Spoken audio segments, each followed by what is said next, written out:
আসসালামু আলাইকুম, সবাইকে স্বাগতম আমার চ্যানেল এবং page English practice with Selim Reza.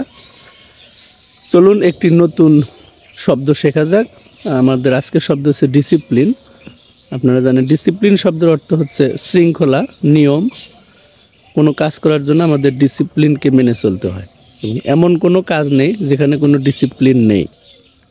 Discipline মেনে চলার ক্ষেত্রে কিন্তু আমাদের প্রকৃতির যত উপাদান, কিছু প্রাণী আল্লাহ পাক সৃষ্টি করেছেন, তারা এগুলো they maintain discipline everywhere, in every work they maintain discipline. For example আমরা বলতে পারি বার্ডস মেনটেন ডিসিপ্লিন সিরিয়াসলি। আপনারা শুনতে পাচ্ছেন পাখির কলকাকলি, as it is early in the morning, very early in the morning.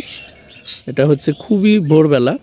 তো ভোরবেলাতে দেখবেন পাখিগুলো প্রতিদিনই একই টাইম তারা কিন্তু উঠে, তারা ডাকাডাকি করে এবং তারা তাদের go out of their home in search of livelihood. এবং প্রকৃতির এই উপাদানগুলো থেকে, এই সৃষ্টিগুলো থেকে we can learn discipline. Without maintaining discipline we can not succeed, we can not be successful in any work. এবং আমরা অনেক বড় বড় কাজের সফলতা চাই। We want to be successful in our life.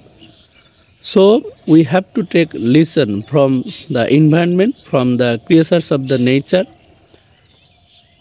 প্রকৃতিতে আল্লাহ পাক যে সৃষ্টিগুলো করেছেন, যারা ডিসিপ্লিন মেনটেন করে, সেগুলো থেকে আমাদের শিক্ষা নেওয়া দরকার নিয়ে, এবং সেই লিসনগুলো, সেই পার্টগুলো we have to follow in our practical work, then certainly we can be successful.